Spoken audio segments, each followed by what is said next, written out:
So as mentioned, this is part 1. Now likely we'll have 3 parts on the topic of purity in a sexually impure world. This part is giving you a background on the world that we live in today. Is literally a world that is obsessed with sex.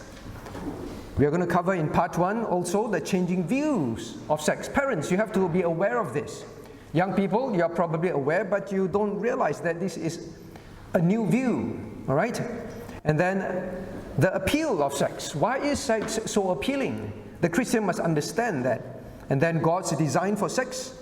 And when sex is sinful, we must be aware of that. Part 2, how to be pure. Understanding, having understood the situation that we live in, why it is sinful, and then how do we handle this? All right, no use telling you what is wrong, and then after that you don't know what to do from God's word. Many of you have submitted questions. That's very good. So there is a fair number. Then that is why we need to have a session 3 to answer questions. Along the way, you still can continue to submit questions. All right, but do so at least 4 days before the session. Now, why this topic? Why? Now the Bible says, shall we read, I'll just read to you because it's partial the verse. 2 Peter 2:14, God says, well, we live eventually in a time where people will be having eyes full of adultery and that cannot cease from sin. Cannot cease. In other words, everything that the people look at is about sex, full of adultery. Now please remember, this word adultery doesn't simply mean, well, you're a married person. Adultery simply refers to sexual uncleanness, all right? Outside God's boundary. It's called adultery. So it refers to even singles, people who are not married. People who will, well, whatever they see, whatever they think about, they look at a woman, they'll be thinking mainly about sexual thoughts. Likewise for women looking at men today. Cannot cease from this sin. Obsessive. Predominantly mastering their lives. This is the world we live in today when it comes to sex. Beguiling unstable souls. Now, that is where young people, parents, grandparents, you must be aware. God says, now there will be a time where people will get deceived, even into thinking this is fine. And God defines people like that as cursed children. Now this is a serious sin, the sin of sexual immoralities. Now for young people and young adults, to understand and live with purity, that is why we are covering this. We live in an increasingly sexual environment. In response to guidance, to live chastely, and don't be numbed by the world. We are living in a time where I think people don't even blink an eye when it comes to sexual immorality, filthiness of the flesh. Christians can also become numb. That is why we must cover this topic. Now then, for parents is for you to learn so that you can guide and counsel your children. And for married people, don't think this is, well, just for the teens, the young people. They're full of hormonal activities in them. This is for married people as well, not to fall into sexual sins. All right, so this is the reason. And let us look at some verses. Now, God gives us a duty to warn. That is why we, as a church, and you as parents, must warn, must teach. Proverbs 7:2, shall we read together? Keep my commandments and live, and my law as the apple of thine eye. Proverbs 7:5, then that they may keep thee from the strange woman, from the stranger which flattereth with her words. Let's read the next, Proverbs 7:6-8. For at the window of my house I looked through my casement, and beheld among the simple ones, I discern among the youths, a young man void of understanding, passing through the street near her corner, and he went the way to her house. And you know the rest of the story, how he fell into fornication with this woman. Now God gives us commandments. He says, keep my commandments. And he gives us description how to keep us from this sin of sexual immorality. And the warning is to young people, right? Especially. So God tells us to warn. Now, if you look at these verses, it's interesting. Normally, parents, we warn our daughters, right? Be careful of the lustful man, all right? Be careful of these immoral men. But the Bible gives us warning to the men. Be careful of the dangerous woman. We often warn our daughters because we're afraid they get pregnant outside marriage, all right? They get cheated. But please don't think it is just a warning to the women. Fathers, parents, you must warn your sons as well. And there is this warning to women as well. For women, not to be sexually impure, not to be seducers. We live in an age where women openly talk about how lustful they are and how they want to hook a man using sex. Today, some women, they want someone, all right? How to make the person like her? Use allurement, use sex, use her body. Now, this is common today, even back then, all right? So, married couples, don't think that you'll be snared. You won't be snared. Proverbs has many warnings about the woman luring the married man when she is married herself, or luring a single man, and men falling into adultery with married women. All right, the Bible is full of such warnings. Now let us read. Hearken unto me, now therefore, O ye children, and attend to the words of my mouth. Let not thine heart decline to her ways. Go not astray in her paths. For she hath cast down many wounded, yea, many strong men have been slain by her. Her house is the way to hell, going down to the chambers of death.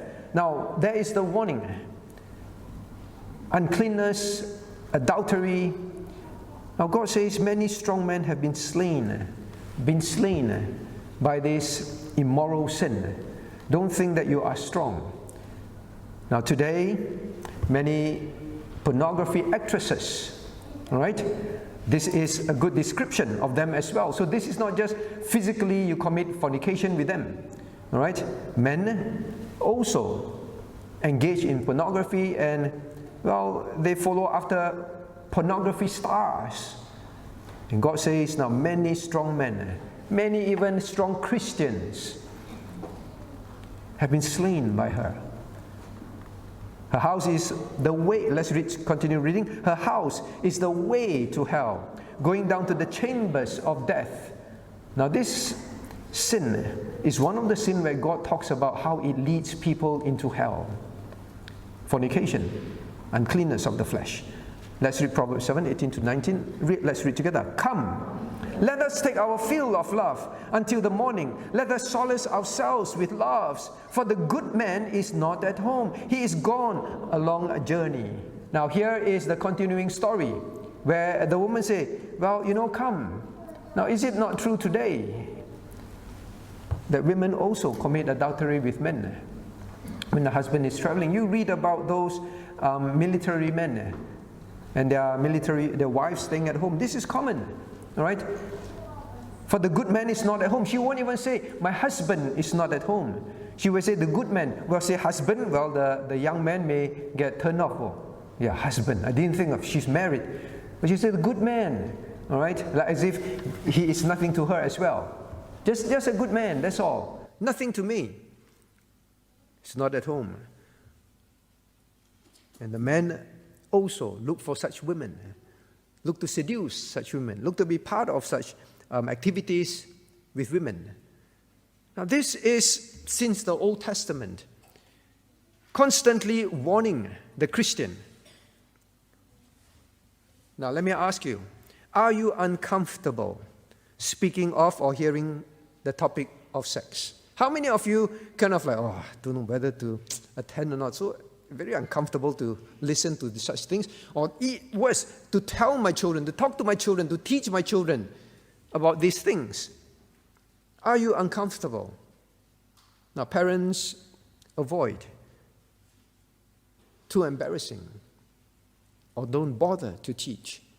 Churches often fail to warn their congregation in these days. A topic that's either avoided or ignored. Too embarrassing to talk about. Don't know what to talk about. Now, what happens? Such failures result in cohabitations. Many Christians, even after they become Christians, because parents never taught them, and the church do not deal with such topics, they do not realize cohabitation is wrong, is sinful. Premarital sex, they do not realize it's wrong. There are Christians who are involved in premarital sex, living together. Then you tell them, this is sin. What? Are you sure? We didn't know. Very common. Pregnancies before marriage as a result. Well, the body that God gives you fall into diseases, sexually transmitted diseases. Result, broken homes. Now, because of the failure to teach, the failure to deal with matters like that, there are many people who become Christians, they go through church, and then they, so-called fall in love with another young person, then they have premarital sex, and they don't even think it's wrong. In fact, the worst thing is parents, and this is one of the questions you submitted.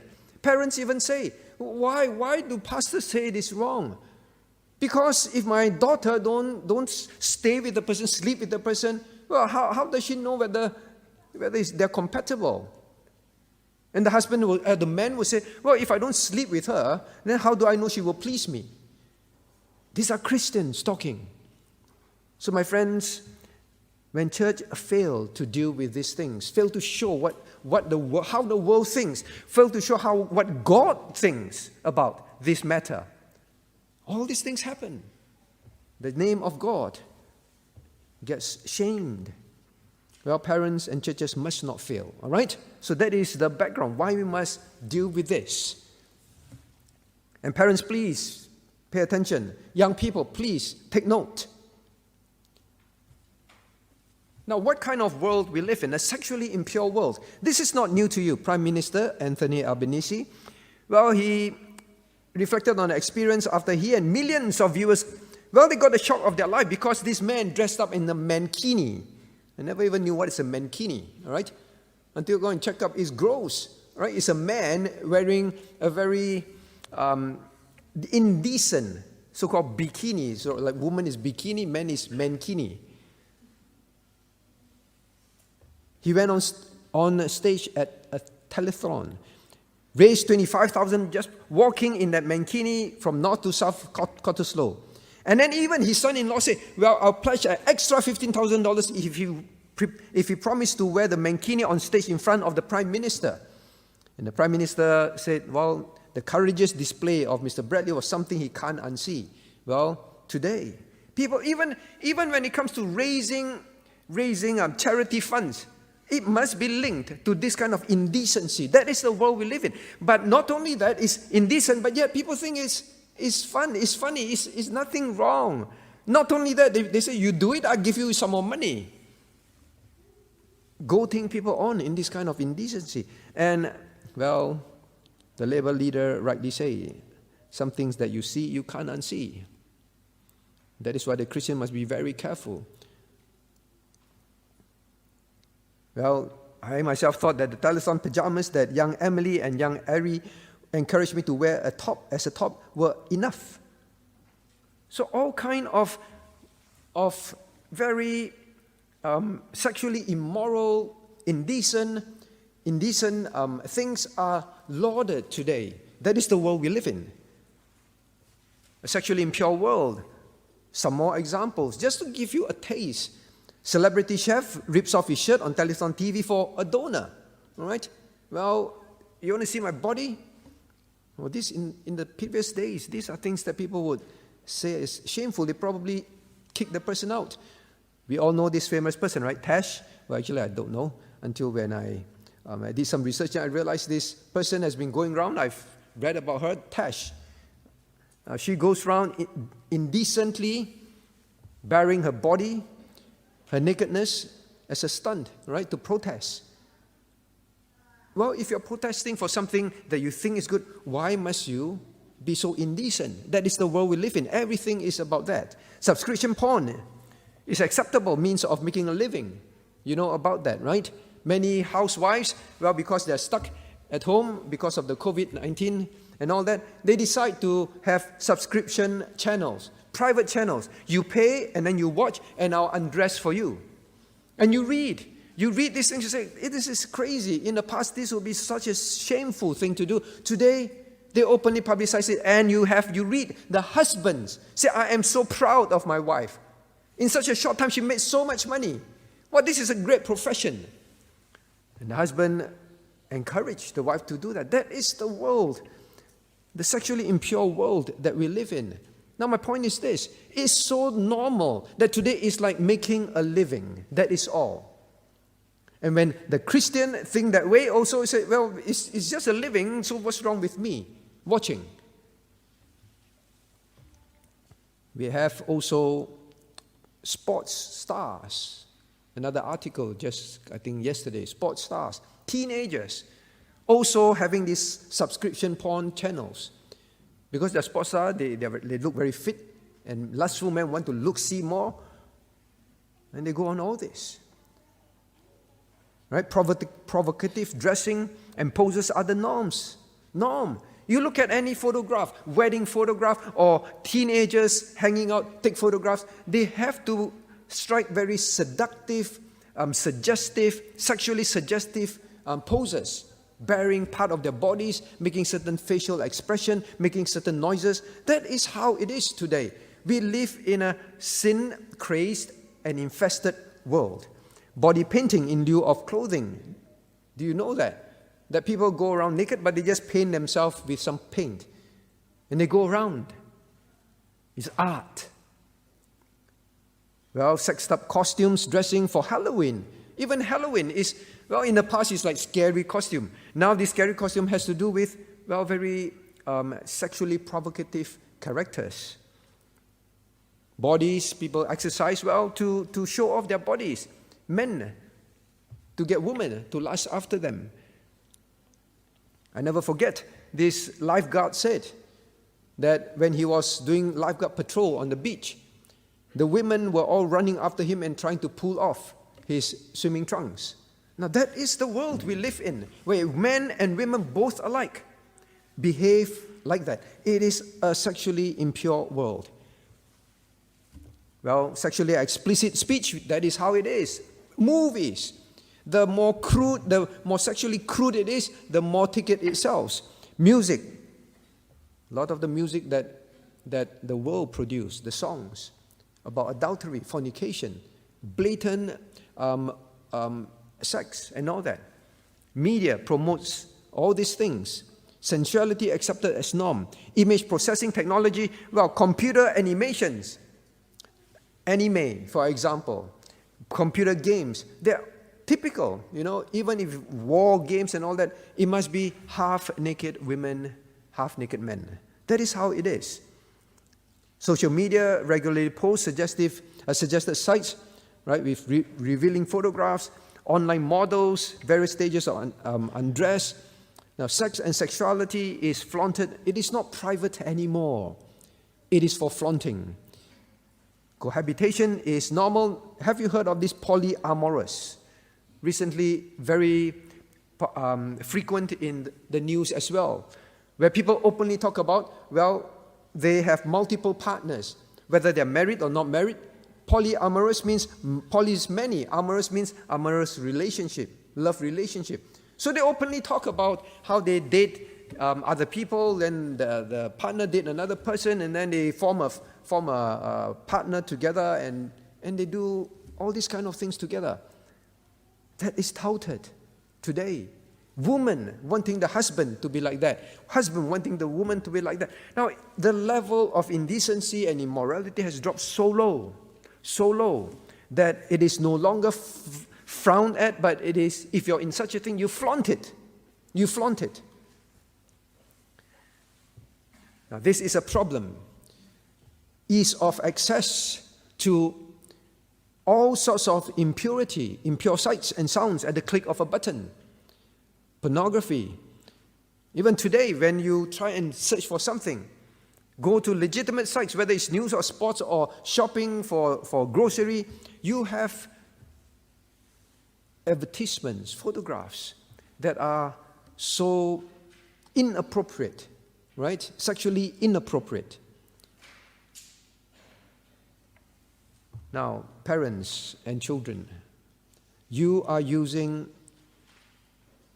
using textbooks much anymore. A lot of you are using computers. A lot of work is done through online work.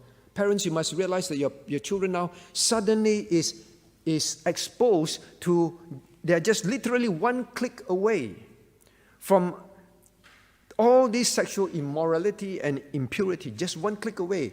You can't stop it because you can't stop them using the computer because of their schoolwork. But you have to be very aware of this sexually immoral world that your child now lives in. You have to monitor very carefully. We'll talk about that more next week. Now, young ones as well, don't be curious. You must be very aware you live in a very, very dark and indecent world. You stay away from these things. When you see something pop up, all right, you immediately stay away from it. Call your daddy or mommy to help you filter those things out. Well, what else about ease of access? Indulge in your own bedroom whenever you want. You see, sexual immorality no longer needs you to go somewhere where you may be seen of others and be embarrassed. It no longer needs you to to be above a certain age with your identity to enter certain places, to see certain things. No longer like that. In the past, it was like that. But now, whatever age you are, young or elderly person, in the privacy of your own bedroom, you can click and go anywhere and visit anything and watch anything, however sexually immoral it is. The ease of access to a world that is so filthy. Satan wants that to be the case. Satan wants it to be so available to all of us because then temptation is readily at your doorstep, at your fingertips, in fact. Well, in privacy, no one will know. You can be very dignified, you can be very decent looking. But the point is this. Why am I talking about all this? We live in times where the sexual immorality is so great, so immense, so dark, and so prevalent. Christian, I have to ask you, are you involved in anything sexually immoral privately? Now then let us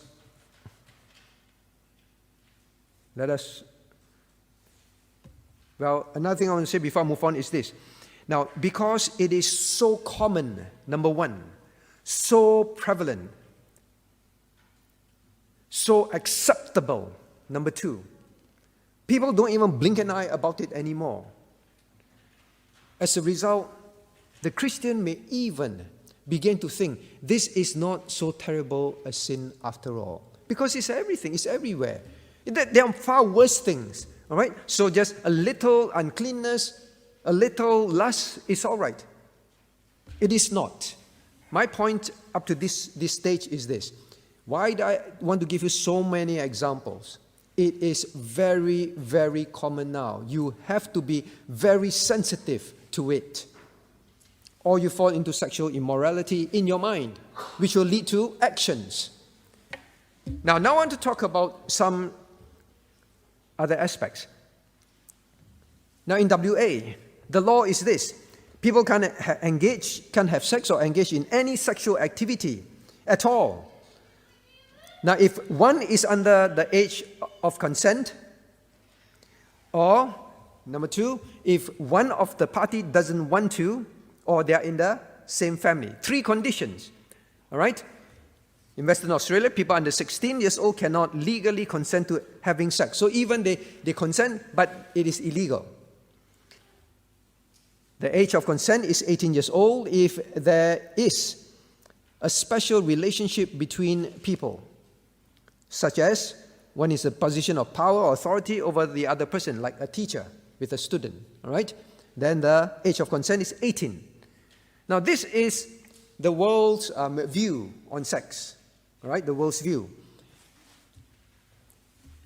The world's view is not the Bible's view. It is beyond what Scriptures allows. I'm not saying we need to tell the government to change the law, all right? And the government is we should protest and all that. What I'm saying is, Christian, you must be aware, the world, look at the bottom, remember, laws affect society's values and practices. What the world says is fine doesn't mean for the Christian that it is sexually fine as well. That is the point. Because the world basically say sex can occur outside marriage. Remember this slide. There is nothing in the law to say that if you are not married, you cannot have sex. Sex can occur outside marriage. And if you want to have sex for the world, as long as both parties agrees, they are old enough by individuals' government standard, it is fine, even if it's outside marriage. That is the world's view. So your friends, young people in school, that is how they think. Parents, this is how the world would tell your children, this is okay. But they are unbelievers. But the parent must know it is not okay, which we'll see later on. Well, government laws of sex is any kind. What is sex? All right, so now we keep using the word sex. What is sex? Basically, government laws on sex in WA are regarding any kind of sexual activity. So when you say have sex, it means any kind of sexual activity.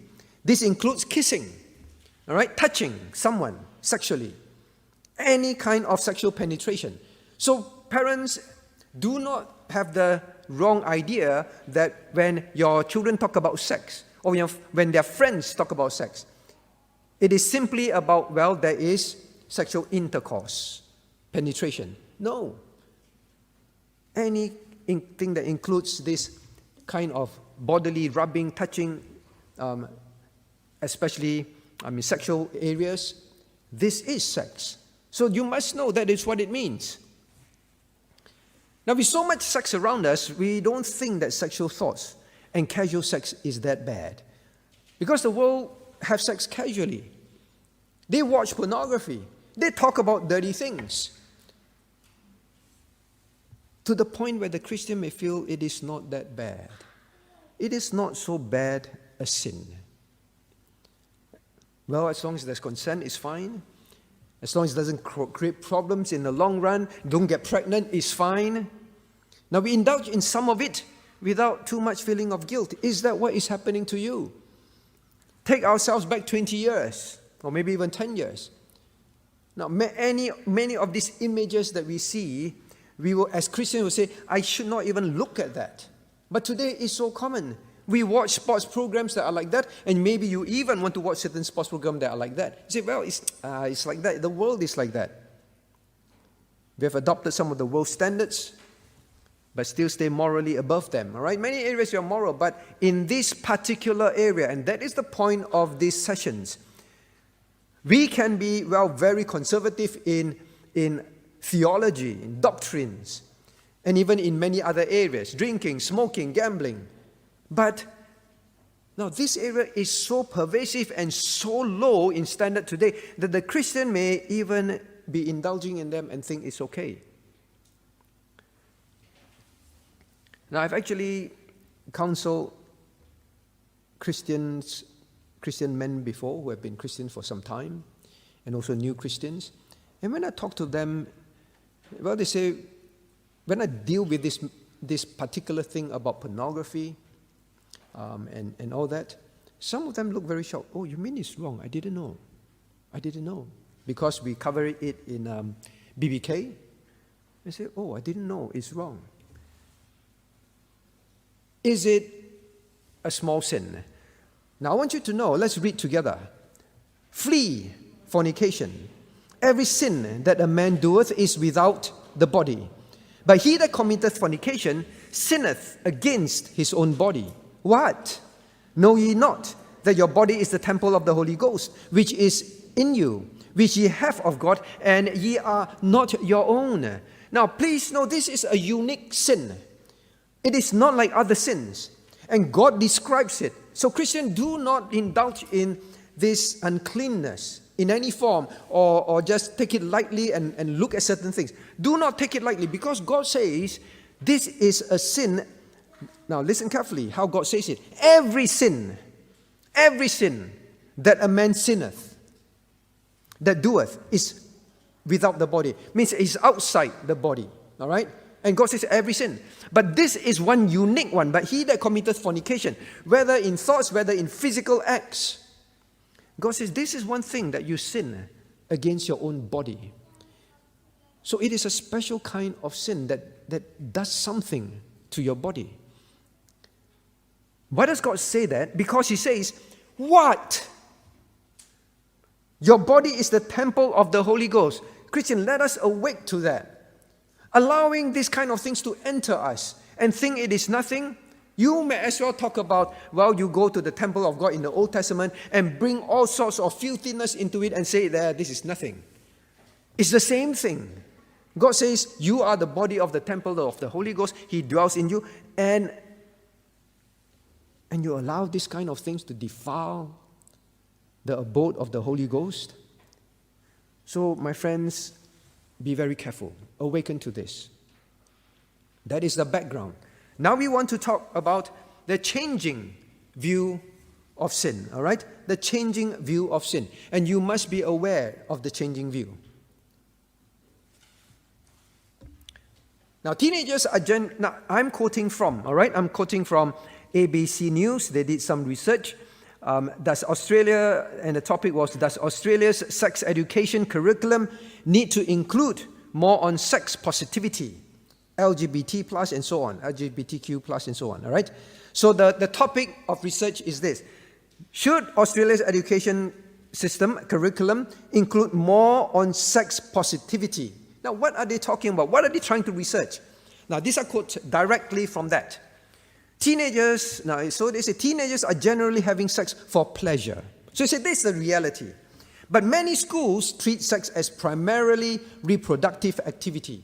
See, there is a bit of a problem with our society now. When the curriculum teaches about sex, it's mainly about, well, reproduction. The pleasure aspect is quite a large reason for young people having sex. You see, that's a reality. They have sex because it's pleasurable. Then it said, therefore, a more sex-positive mindset was needed to move away from the outdated, now they called it outdated concepts around sex. So, it's outdated to think about sex and to deal with it and to warn people about, well, you can get pregnant and all that, and tell you about, well, how to get pregnant and all that. It's outdated. Now you must talk about pleasure. Pleasure. Because teenagers have it for pleasure. So you must talk about pleasure. That is a positive mindset. If not, you're outdated. Now, furthermore, he says, we want to teach young people to really, we want to teach young people to have really positive, enjoyable sexual relationships. Now, this is the world saying that the education curriculum, some schools do focus on this, but by and large, all should focus on how to teach young people. And that means your children and even teenagers, very young teenagers, how to have, not how to avoid, but how to have, not just possible, but really positive, enjoyable. So enjoyable sexual relationship. Just let them have sex and let us teach you how to make this enjoyable for yourself.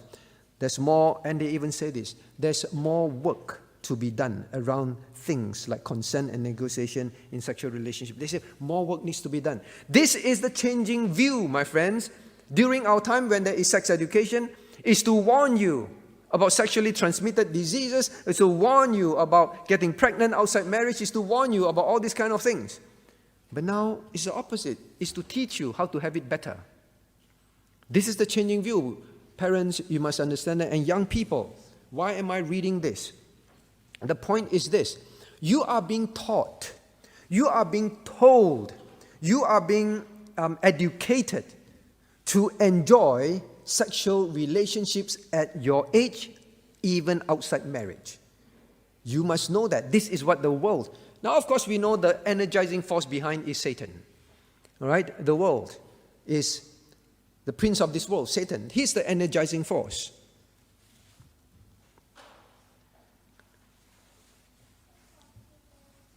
Parents, please know your children are exposed to this kind of philosophies. What is sex? Well, I quote from health.wa.gov. What is sex? Sex can mean different things to different people. When most people talk about having sex, they usually are referring to sexual intercourse or penetrative sex. But they make it clear, all right?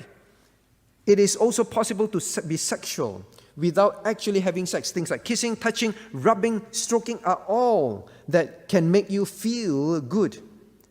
And this is the amazing part. The government website says this. Knowing about all the options you have can help you make informed choices that are best for you. Now the reality is this. To them, all these kind of intimate activities, there are many to choose from. They openly tell you, know all of them, whether you're adult or teenager. Well, what is best for you? What is suited for you to choose. Now that is how the world talks today. So, sex refers to all activities that can sexually arouse you. Now, this is taken from Women Health, all right, womenshealth.org.au.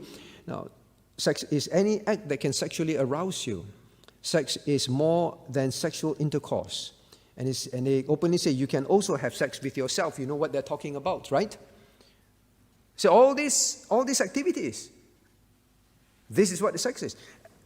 Means, by definition, the Christian must understand, you see something, you look at something, sexually arouses you, they say basically by definition, that is a sexual activity.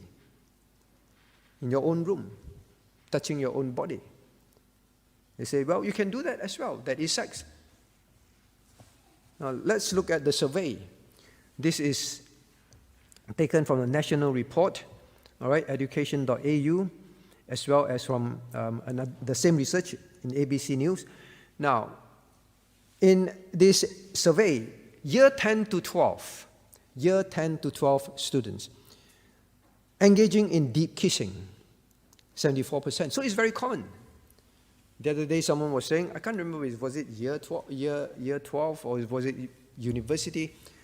This person was saying, yeah, first time I exposure to it, I walked past and then these students just sitting there and just kissing very deeply or something like that. Very common. They just do it in school, in public, or maybe some corner. That's all. Sexual touching, year 10 to 12. Sexual touching. 65% say, well, we've done it. Sexual touching means touching certain parts of the body that are private. Sexual intercourse, 44%, almost half of year 10 to year 12 students interviewed. This is how common it is. This is what your children's friends, hopefully not your children, because they've been taught, your children's friends are doing in school. So you just walk to your school, your child's school, you say 74% likely have been engaged in very sexual kissing. 65%, they touch each other's body, private parts. Sexual intercourse, well, 1 out of almost 2 have already done it in year 10 to 12. That is the Australian survey among school students. Do you think this topic is important? Many Christians have fallen because of the failure of parents, of church, identifying teaching on this topic. They don't even realize this is sex, this is sinful. Right? To them, it's just kissing. No, by definition, this is a sexual activity.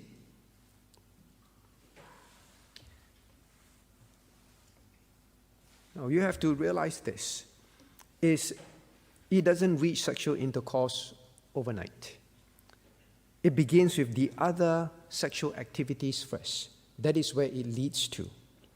That's why the Christian must realize, I must avoid these things. Number one, they are sexual activities. Number two, it's going to lead to worse things. Whether you're a student, whether you are a single, whether you are a married person. The education system's focus is how to have safe sex. All right? How to have safe sex. How to ensure consensual sex. All right? We have to teach you. All right? It must be consensual. You must say yes or say no. So their focus is that. Of course, because they are not Christians. All right? They don't have a moral system according to the Bible. So to them, they think that this is what is protection. So my point is this. I'm not here to criticize the government. I'm here to let you know the world thinks that this is how to protect your child. And they're doing their part. And to them, protecting your child is teach them how to have safe sex. So their point is, anyway, they are having sex. What's the point of teaching them no? And this is the important part. What's the point of telling them no? They are going to do it anyway. So let's teach them how to do it safely. That is the system. That's the thinking. It's almost like, when you think about this, does it make sense? They are robbing, stealing, cheating anyway. Whatever you do, they are going to cheat in exams. You know that when in the shopping center, they shoplift. They are going to do it. They are going to take drugs. You know how it is in society. Well, actually, they do teach them how to take drugs safely. Let us teach them how to cheat. Let us teach them how to steal. Let us teach them how to do these things better, safer, in a safer way. All right, so now what are birth control measures to prevent diseases and pregnancies? So that is their aim. Their aim is not to tell them, don't do this. Their aim is how to do it safely and how to prevent pregnancies. They're inconvenient. You're too young to have a baby. But, we encourage you and we will teach you how to have a happy sexual relationship with your classmate. But, we don't want you to come to school pregnant. So we teach you how to prevent that. So this is the world. This is the changing view of the world. They have the world's purpose in mind. Don't get pregnant or fall sick with disease. Not about abstaining before marriage or avoiding adultery. Okay? Now let us look at this. The changing view of sex. Sex popularity is pleasure. So you must know how the world responds to sex. Now in the survey of school population, this is what the sexual education in Australia 2011 data showed. Look at the chart. What do you deduce? Women, the dark line, men, the light line. Now, what is the lowest? Love. Love is the lowest. What are the higher ones? The highest. Feelings of pleasure, happy, good, fantastic. These are the highest feelings after a sexual encounter. So to the world, sex is pleasurable. All right? Well, is it not pleasurable? We see afterwards, okay? So now, the world's view of sex outside marriage is desirable. In fact, it's all right. It's all right to watch pornography, don't harm anybody. It's okay for me to look at my colleague, my friend, and have lustful thoughts, mentally undressing them. That is what the world says. Sex is sexiness. Sex and sexiness is fun. Dress sexily, all right? It's just all good fun. Indecency is just good fun. Acceptable and even up to date. If you are modest, you are square and you are not out to date. You have to be sexy, all right? We always hear our people when they choose wedding gowns, when they choose modest wedding gowns, the shops, by and large, will tell them, this is so old-fashioned. This is so modest. There's no appeal. What's wrong with you? Why do you want to wear these kind of things? Because sexy is now up to date. Sex is accepted as long as your legal age is consensual. We said that. Now, sex has little to do with marriage. That is the view of the world today. In the past, well, in many of your minds as parents, sex outside marriage is absolutely shameful and unacceptable. But you must get into the mind of your teenager now. Get into the mind of the young people now. It is not unacceptable. In fact, it has nothing to do with marriage. Now, I want to quote this. This I took from Urban Dictionary because, there's a very famous phrase now because of a movie, I think, friends with privileges. Do you know what people mean when friends with privileges? So, this is how Urban Dictionary define this phrase. Well, first person asks, dude, do you really like the nail? Right? Dude. And then the second person says, are you crazy? We are just friends with privileges. This is how they give an example of how to use this phrase. Now, do you really like Danielle? Means they are sleeping together. They are having sex together. They are cohabiting together. Everybody knows it. So the friend asks, hey, you really like Danielle? And the person says, what are you talking about? Are you insane? What has liking Danielle, don't know even about love or married to, what has liking Danielle to do with us having sex at all? We are just friends with privileges. Now, the meaning of friends with privileges. In friends with benefit scenarios, we are just friends who hang out and sometimes have sex, be intimate with each other. People who are friends with benefits may be free to date other people. The physical stuff they do is usually no strings attached. They are not necessarily committed to each other. All right? Friends with privilege.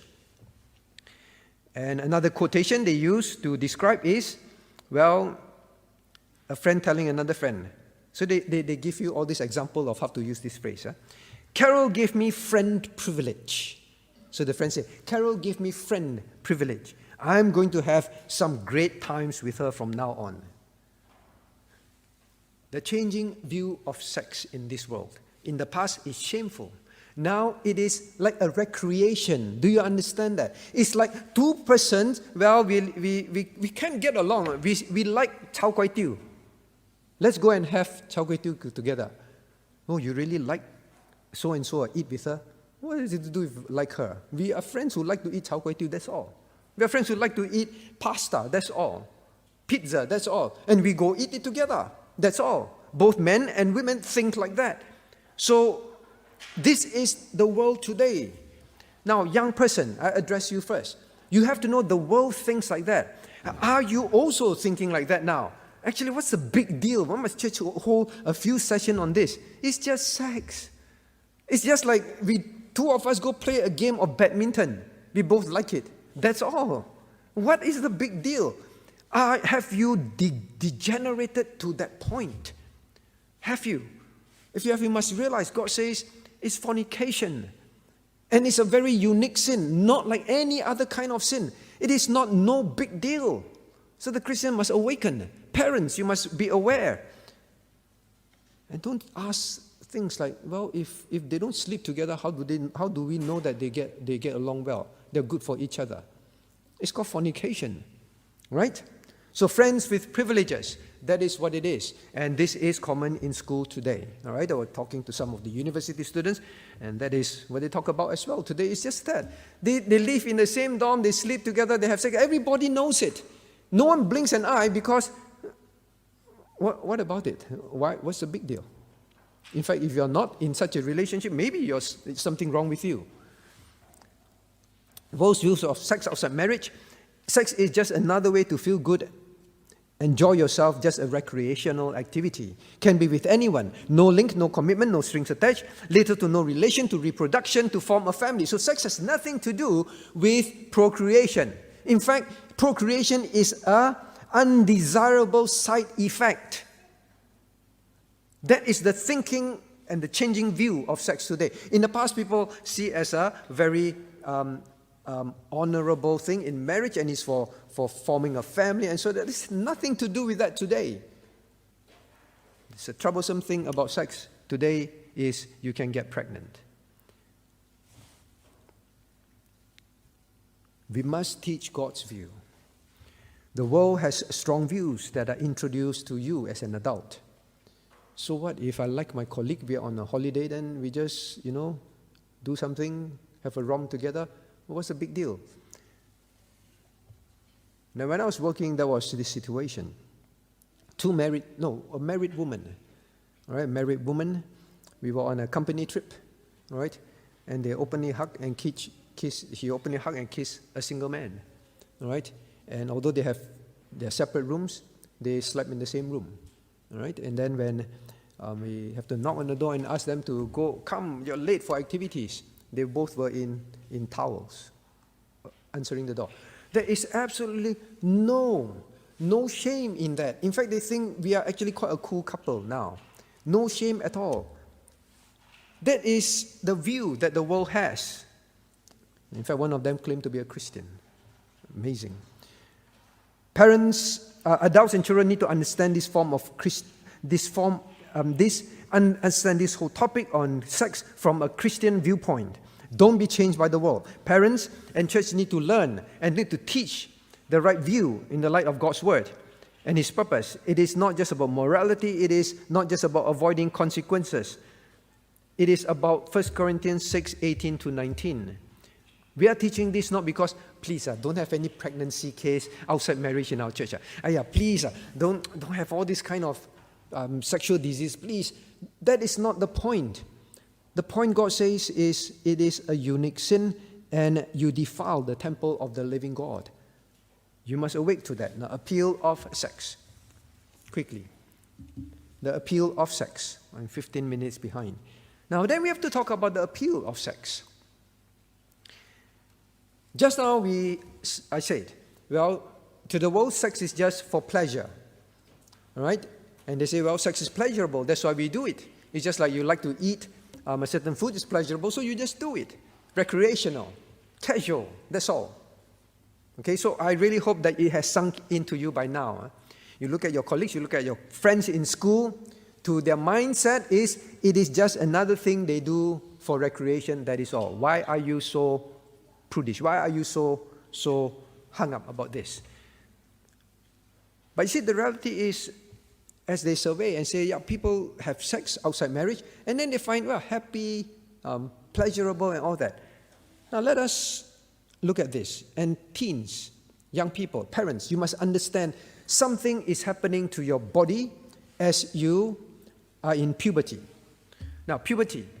What is puberty? It's a period of rapid growth, at the end of which the body reaches reproductive maturity. All right? So you're going through puberty. Parents, if you know your child is going through puberty, you must know something is happening in the child. Physical changes occur. Sex organs begin to develop, female and male sexual organs. Now, they begin to release certain hormones, sex hormones, into your body. Emotional changes occur. So both physical and emotional changes occur. And the emotional changes, you begin to have certain desires. When you're young, do you like boys? They are the worst thing on earth. Do you like girls? Girls are horrible. Puberty, certain desires begin to change. Certain things will happen. This is biological. All right? Sexual changes in you are biological. You must be aware of that. Hormonal changes together with other factors now create sexual desires, and they begin to start. Okay? So those of you who are going through puberty or haven't reached or is in it, or parents who know about that, no, these things are happening. Why is it important to realize this? Now, in fact, these are the changes that in your body brings pleasure, sexual pleasure. All right?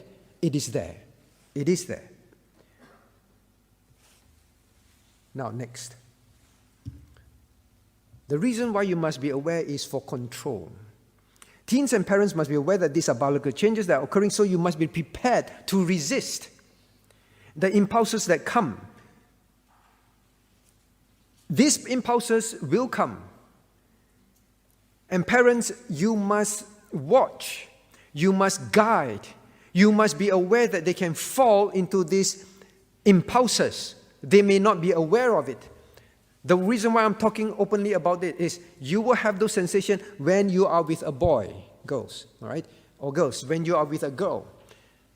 You must be aware those sensations are not to be those, if certain sexual desires come up, you must realize that is part of the change and you must resist. You must Not say, I'm just go ahead and touch her. I'm just going to go ahead and sleep with her. Now maybe you say, Pastor, you're overreacting. I've helped serve in several churches, all right?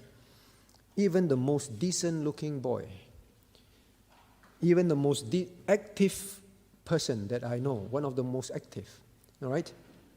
In year 12, right? Year 12.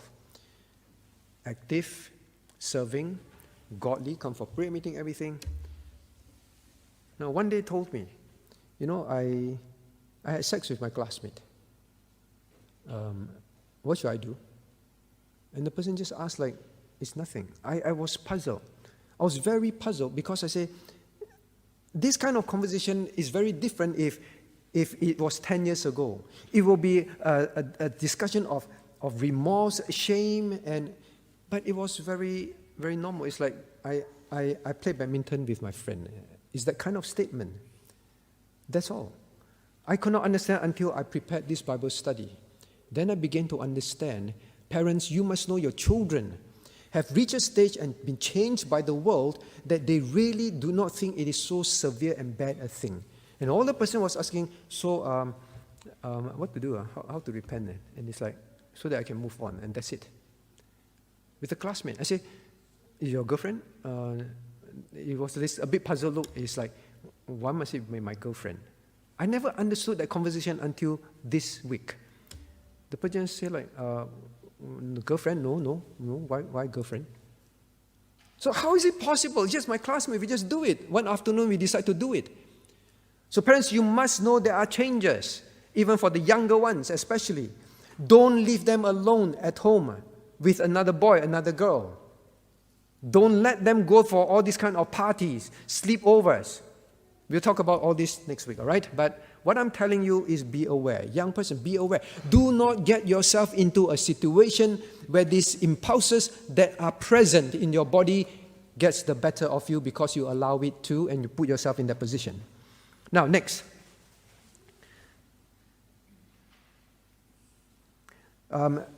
These biological developments result in sensations of pleasure. They're meant for marriage. They are meant for marriage, not outside marriage. So these impulses, these sensations, they in themselves are not sinful. But these developments are meant for marriage.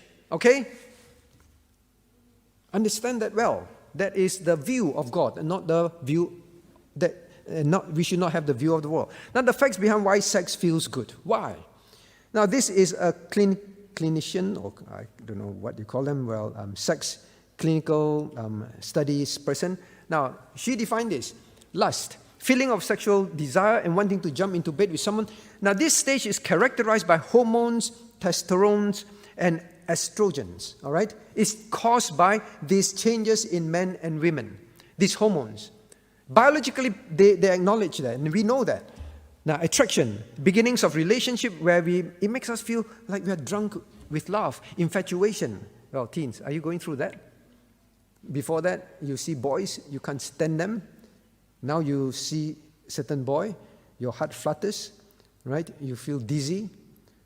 Now, these are things that happen. Yes, they do happen. Infatuation, constantly. Now, you let those things occur and then you satisfy them. Now, they describe this as dopamine, all right? Dopamine, I need to find out how to pronounce this, dopamine or dopamine, is released into the brain when we do these things that feel good to us. Whether you look at an image and then those chemicals are released into your brain, that is why you have sensations. So why are there sensations? Why are there pleasure? It is true, there are. And that's why you must be careful. Why are there? Because these are chemicals released in your brain.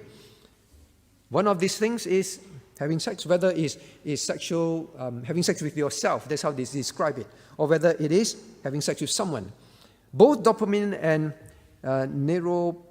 whatever, look at that word. I should have found out how to pronounce it. Now, can make us feel sort of high, and make us feel euphoric, energetic. Those surveys, definitely, they are accurate because that is what you feel. Now, why am I talking about this? You will experience this, and if you satisfy them by yourself or with someone, these chemicals are released, you feel good. These are all reserved for marriage, understand that. But my point is this: your body will crave those sensations more and more and more. If you always, indulge in something, whatever it is that is sexual, before you sleep. Well, some people, they watch pornography to sleep. Why? Because studies show until you experience that chemical release in you, you cannot sleep. Until you experience the chemical release in you, you cannot be comfortable. And the next time you have it, you need more and more and more. That is how it works.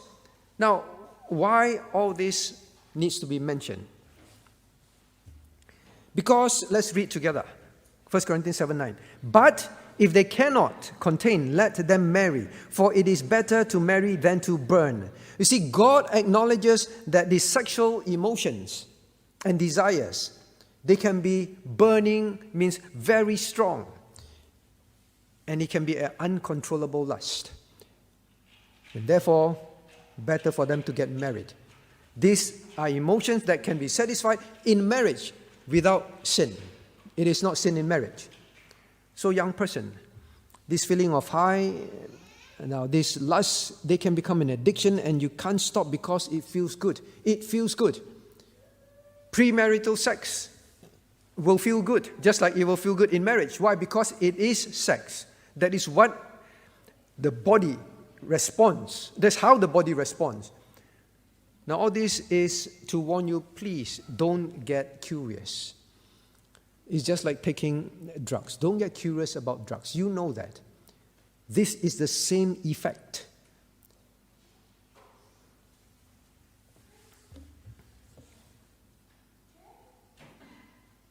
Next. All right? Now back to this reminder. God knows that we live in a sexually impure world. And God describes, even in their time, the New Testament believers, all right, just not too long ago, 2,000 years or less, there are people, eyes are full of adultery. Now the setting is like, for example, it's a religious festival. And these people go to the religious festival. God describes that even at this religious festival, and many of them are very carnal kind, there will be men all over, just looking at the woman, lusting after them, one after another. Now, does that not describe today's rock concerts? Does that not describe today just shopping centers? Now, if you are like that, you have fallen into this problem of succumbing to a sexually impure world. God says, yeah, the people just keep looking and lusting, that's all. And all they do is from one place to another, just lusting.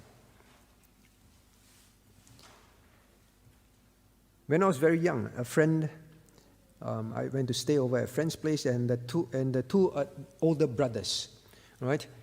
At 5 p.m., well, they have to look after me. Then they brought me downstairs to the bus stop, and they said, don't tell people we brought you here. I said, why? So what are we doing here? These two older brothers, they just went to the bus stop just to look at women going back from work. They just went down to look at that. Then I was like, when I read this verse, whenever I read this verse, it makes me think of that. They just go down to look at women. Say, we're coming here to look at women. And that's it. Because they go home at that time. A world that is so unclean that it will cause even believers to become like that. You may not be open like them, but are you like that when you're walking around? Even for women. Now, very quickly. Defiled mind constantly seek lust. So parents, you must watch. Please watch what your children are into. Please watch how they dress. Please watch the kind of friends they have. We have to move on, all right? Let me see. Oh, here I must say this. Now, please don't just think of your child. Please just don't think of the teenagers in church. Married people cannot assume that you will be spared. It can happen. It can happen to you and may be happening to you as well. Quickly, second last area, all right? Second last area. caught up with time. God's design for sex. Now we say the world's view, the world's situation. Now, but what does the Bible talk about sex? So, young person, you must understand. Married person, you must understand. Single, you must understand. What is God's design for sex? Now, men and women are created physically different. Genesis 1:27, let's read together. So God created man in his own image. In the image of God created he him. Male and female created he them. Right? So God is very clear in his records. Male and female. Different genders. Now, and they were created, let's read Genesis 1:28. And God blessed them, and God said unto them, be fruitful and multiply, and replenish the earth and subdue it. So, this, in order to multiply, in order to be fruitful, procreate, they must enter into a sexual relationship as husband and wives. So, God intended that men and women have sexual relationship as husband and wives. Okay? So, it's a design. So don't think sex is a dirty word. Don't talk about sex. Sex is always dirty and bad. No, it is created, intended by God to be used in marriage. Okay, so know that. Now, next thing. Now, so that is why there is this sexual puberty, the development, reproductive organs, all part of God's design. All right, so don't think, hey, why are you having those feelings? All right, this sinful. You can't say that. It's what God created in human beings. But to let those senses, emotions, be uncontrolled and enter into lust, then that is very sinful. Now, next one. God's good design for sex in marriage. Sex is meant as part of a design of God, and it's a good thing. Okay? Now, Hebrews 13:4, let's read together. Marriage is honorable in all, and the bed undefiled, but whoremongers and adulterers God will judge. So, God makes it clear. When it comes to the bed, all right, bed is one way to say sexual relationships. The bed in marriage is honorable. So, don't think sex is dirty. In marriage, in outside marriage, it is. It's fornication, it's adultery. In marriage, it is honorable. All right, so we cannot become Christians and say, oh, sex is... and you get married, you don't even want to have sex because sex is bad. Now, next one. Let's read. Sex gives pleasure. Proverbs 5:18-19. Let thy fountain be blessed, and rejoice with the wife of thy youth. Let her be as the loving hind and pleasant roe. Let her breast satisfy thee at all times, and be thou ravished with her, always with her love. You see, God does talk about sexual relationship as pleasurable in the marriage. And it's meant only for between husband and wife, all right? And even the private parts of the body in marriage, it is honorable. God says, be ravished, all right? Let her breast satisfy thee, not another woman's breast, all right? Now, sex is very good within God's plan of marriage. Let's read Genesis 1:31. And God saw everything that he had made, and behold, it was very good. And the evening and the morning were the sixth day. So God created all things, and it was very good. After he created man, very good. Knowing that it's male and female. Knowing that there will be sex in marriage. Sex in marriage was part of the plan and was very good. Well, I would say this. Anything that is good, that God creates, Satan wants to turn it into evil. All right? Want to turn it into something that men will abuse. Sex is definitely one of them. Now, next. Sex and sexual desires are not merely for hedonistic enjoyment. All right? It's not just for pure carnal enjoyment. Humans are not to use sex based only on fleshly impulses and indiscriminately like animals. All right?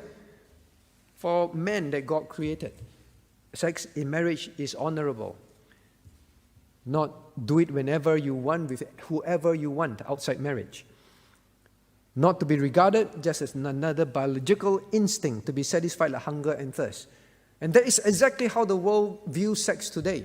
It's like, I feel like it, I'd go do it. Right? I'm bored, I call someone over. Literally, they do that. Students. Adults as well. God says sex is not designed to be used like that. It's within marriage. And God says, meat for the belly and belly for the meat, but God shall destroy both it and them. Now the body is not for fornication, but for the Lord, and the Lord for the body. So know one thing, Christian. Now if you begin to think, well, what's so bad about I do something in private, I look at something, I have sex with myself, I don't harm anyone. Now God says the body is not for fornication. Any sexual activities outside marriage is called fornication. Or even the married person. Okay? Just some hugging and touching is not sex, right? With my colleague. We're very close friends. I like her. Well, we won't get into a sexual relationship. But God says that is fornication. And the body of the believer is not to be used for that. Okay? Now, sexual relationship, God designed sexual relationship. And it is to make you one flesh. Okay? So you must know this. Sexual relationship is to make you one. That is why it's for marriage. Let's read together. Know ye not that your bodies are the members of Christ? Shall I then take the members of Christ and make them members of an harlot? God forbid. What? Know ye not that he which is joined to an harlot is one body? For two saith he, shall be one flesh. But he that is joined unto the Lord is one spirit. So God says, now don't you know that once you enter into a sexual relationship with someone, you have become one with the person. Something happens that God defines as you are one. That's why it's only for marriage. And how can you... Now, I hope no Christian ever do this, but Christians do that as well. They visit prostitutes, very often exposed in newspapers, all right? Pastors, elders, that kind of situation. Know that this is a unique sin, my friend. Don't think also that, well, I'm just watching pornography, nothing. God says, well, as long as you have lust, you have committed adultery with her already. This is terrible, all right? So husbands, wives, you must never engage in those things and think that I'm not in physical relationship with someone else, so it's fine. But God says it's fornication.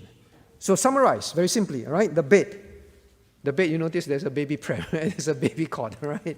It's for reproduction. In marriage, the bed is not dishonorable.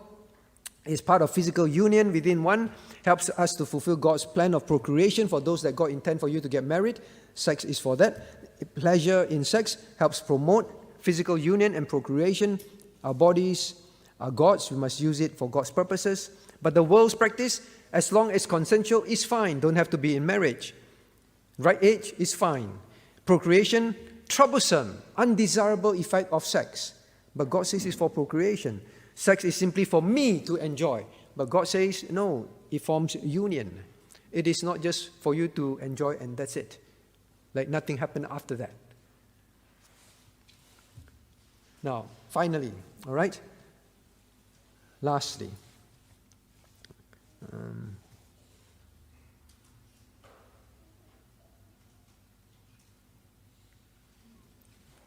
okay, now, sex is good and not sinful, only when it is for what God intends it for and how He wants us to use it. In other words, in marriage alone. Sin is transgression of God's law. Sex is sinful when it is used outside of marriage. All right? Whether it is just in your mind or whether you actually commit the act. Now, last section. When is sex sinful? When is sex sinful? Remember, I began this session by saying this. When parents fail to teach, when the church fails to teach this topic, these things, singles fall into fornication, married people fall into adultery, teens fall into fornication, unwanted pregnancies occur, diseases occur. These occur in churches. That is why this topic must be covered. This topic must be understood. This topic must be openly talked about because these things happen in church as well. All right? And I hope that they do not occur in BPCWA until our Christ returns. When is sex sinful? Now, I just want to recap the world's view on sex. You need to let this sink in. Sex can occur outside marriage. You must be so clear in your mind that is the world's view. We have read so many verses. Sex is designed and meant for to be used in marriage only. All right? But the world says sex can occur outside. That begins to linger in your mind. Sex is okay as long as both parties agree and are old enough by individual government standard. I want you to remember that again. Because that can also linger in your mind. Well, the other party agrees, right? It won't be considered rape. So I can have sex with my classmate. Well, the other party agrees, right? So it is not sinful. I can have an adulterous relationship with another person. As long as my wife or my husband don't know, my children don't know, that's fine. See, because of this view, it lingers in your mind and you don't think it is so terrible after all, you actually do it. Consensual sex outside of marriage is evil. Now, I want you to read this together with me. If a damsel that is a virgin be betrothed unto a husband, and a man find her in a city, and lie with her, then ye shall bring them both out unto the gate of that city, and ye shall stone them with stones, that they die. The damsel, because she cried not, being in a city, and the man, because he hath humbled his neighbor's wife. So thou shalt put away evil from among you. Now, when it is sex outside marriage, God gave the law to the children of Israel. What are they to do? Woman, virgin, but betrothed, all right? Married to someone else. If they are found to have sex, means now she's and he committing adultery, you will stone them that they die. Why? Because God said you need to put evil among you, evil away from among you. Adultery in God's eyes is evil to the point where it deserves stoning to death. Right? So understand that. Today is dealt differently in the New Testament, but it is the same evil to the Lord. Defrocking of the pastor will be defrocked. The elder will be defrocked. All right? The people that are serving in the ministry will be removed from post. Will be disciplined. Now the point is this. As long as you are married, working person, I want to address that now. Don't take lustful thoughts against or at a colleague. Don't take, just a little bit touching here and there, or secretly kissing. As we don't have sex, so it is not adultery. My wife, it's not adultery against my wife. It's okay. Now, even the world defines those as sexual activities. And as far as God is concerned, it's a very evil thing. Don't think that you cannot fall into that. Now, I will continue first. The world's idea of sex is against God's word. Please take it very, very seriously. This is not a small sin. This is not just another, a little white lie sin. This is a unique kind of sin. This is a kind of sin that God says is worthy of death. Whether you're single or married, beware of falling into sexual sins in school. Now, why do we cover this? Teens, I hope that you know this seriously now. How the world thinks is not how God thinks. Their standards are so low, it is not your standard. Teens, I hope that you, with all this talk, you realize God says any kind of sexual touching, any kind of sex is only for marriage. So teens, you must realize that the world thinks it is just as like going out and having a pizza together. You cannot think like that. If any boy or girl tempts you, lures you, you must know that this is absolutely something that is not acceptable in my life at all. because I've seen the Bible verses. God says those that commit sexual acts outside marriage, in God's eyes, they are worthy of death. Even though my friends find it pleasurable, even my friends do it like every other day with every other person, and is friends with privileges. Young men, you're in the university. Don't have this temptation that, well, everyone's doing it, right? Friends with privileges. Actually, it's so accessible. Well, initially, pornography is easily accessible. Now, the world have reached a stage where you want sex is also easily accessible. The other girl, if you can convince her to give you privileges, is accessible. Don't you ever think like that. God says any sex outside marriage. Maybe I'll read this now. Let's read together. And the man that committed adultery with another man's wife, even he that committed adultery with his neighbor's wife, the adultery and the adulteress shall be surely be put to death. This is how hateful it is. So, adult men, married men, don't think that, well, my colleague, my friend, she is willing. Well, other people, well, I like her. Other people is already sleeping with her. What's the problem, right?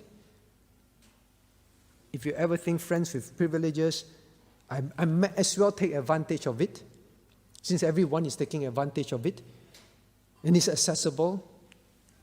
Now, if you ever think of that, remember what God says about this sin. It is unique.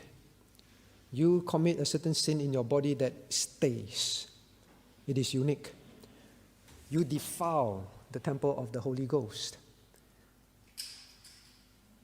And it's a sin that's worthy of death. So don't say it is there accessible, so I might as well have it.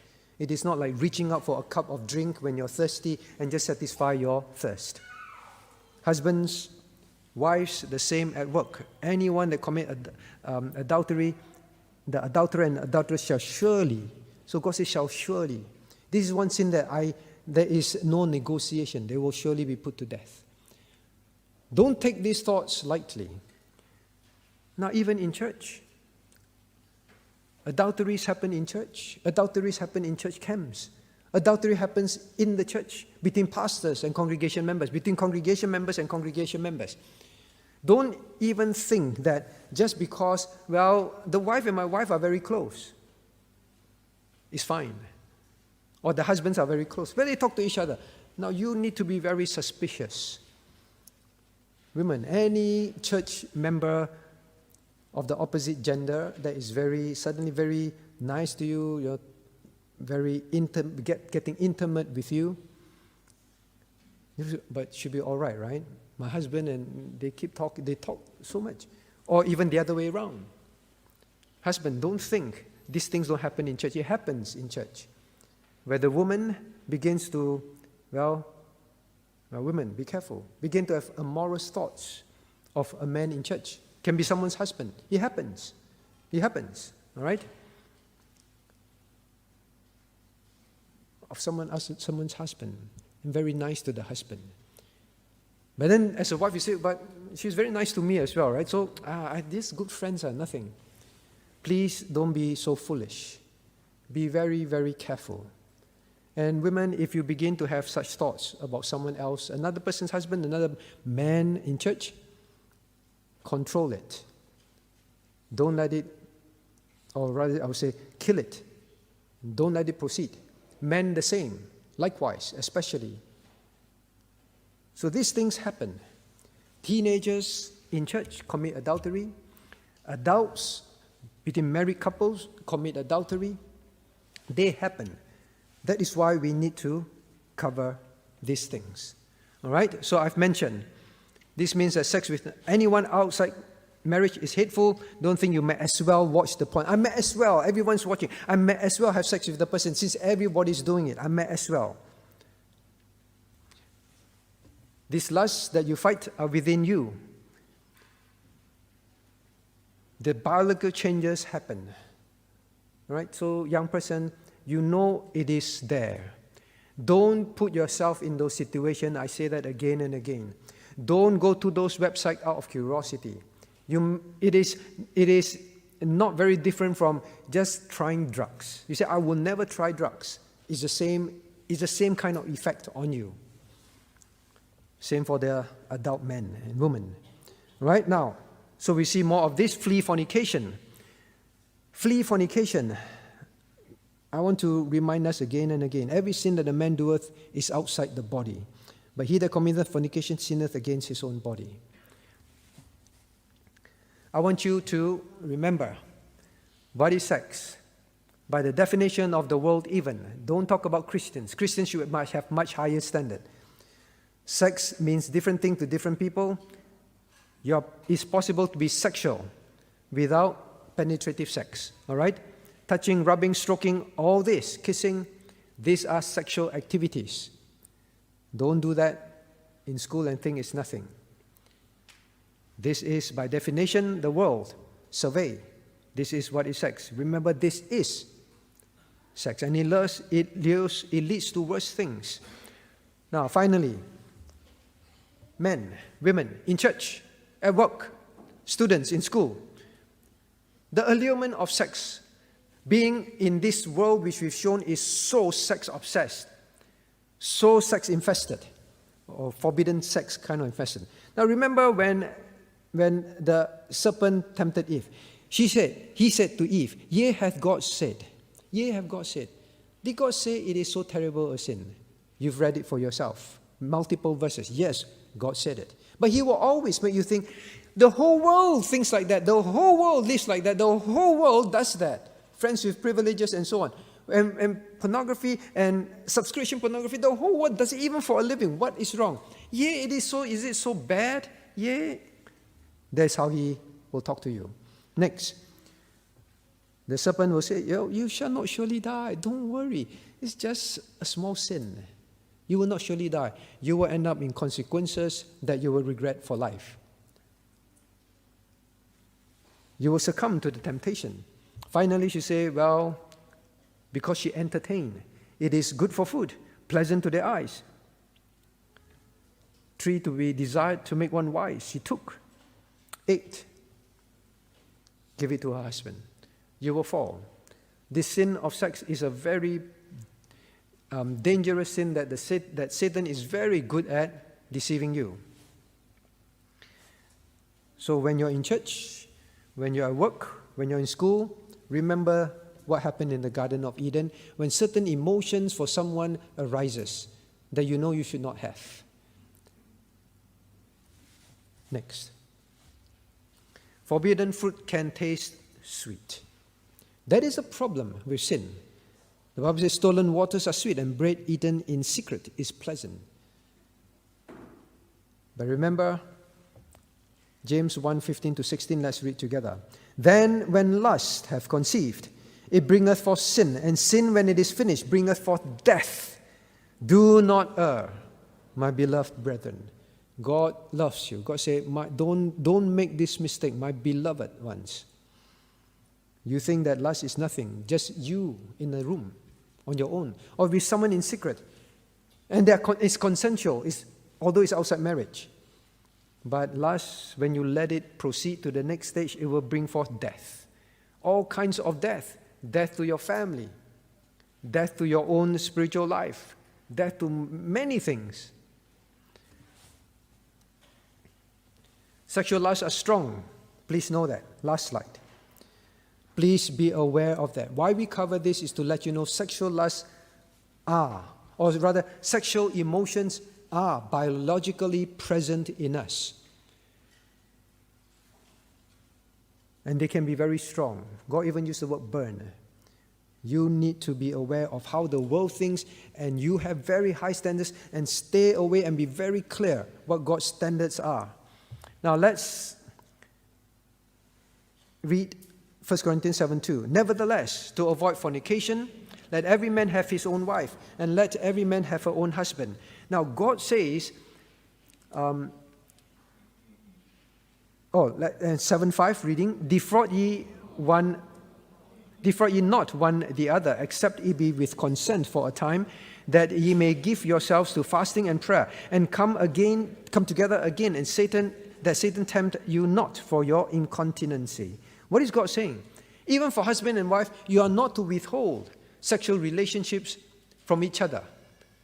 All right? God doesn't allow that. Why? Because God knows that when you do, then there will be a temptation for the husband to look for another woman, the woman to look for satisfaction from another man.